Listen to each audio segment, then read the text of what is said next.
The number of child abuse reports are down significantly during the COVID-19 pandemic, but the latest numbers do not reflect the increase.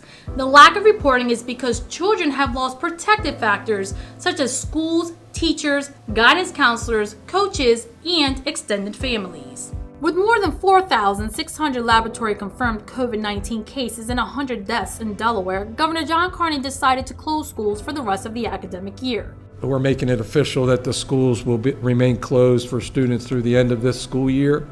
The decision calls for children to remain home to finish out the last 2 months with remote learning. But there's an indirect toll COVID-19 is taking on kids everywhere, and that's child abuse. Across the United States, children are home from schools or daycares that have closed amid the coronavirus pandemic. Many adults are home too, either out of work or working remotely as they abide by governor's stay-at-home order. The stay-at-home order can impact child abuse as not everyone's home is safe. COVID-19 has cut children off from their friends, their schools, and their teachers and school counselors are unable to witness the signs of abuse and report to the proper authorities. As a result, child abuse reports are going down when in reality, an increase in child abuse is occurring but is going unreported. Delaware's Governor John Carney stated, "Every Delawarean has a role in preventing child abuse.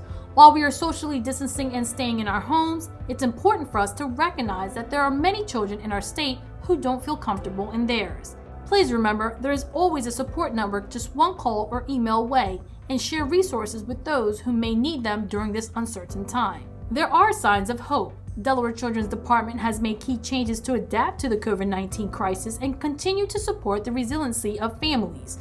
To that end, Delaware Children's Department Division of Family Services continues to meet with families and make connections, but now they utilize technology to do more virtual check-ins.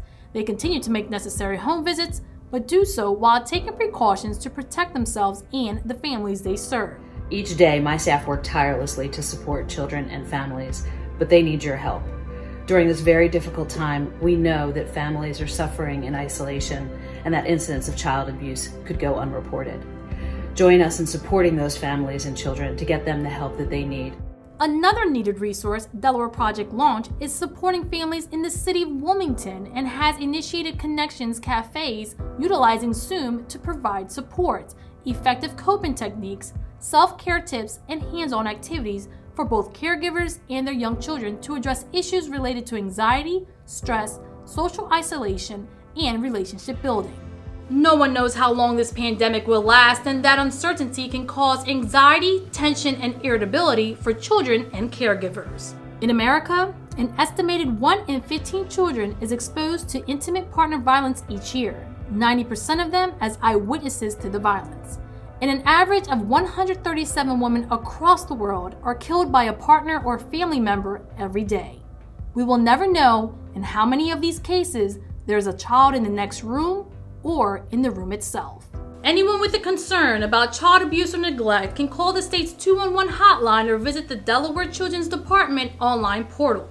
Individuals can also call the National Child Abuse and Neglect Hotline at 1-800-292-9582.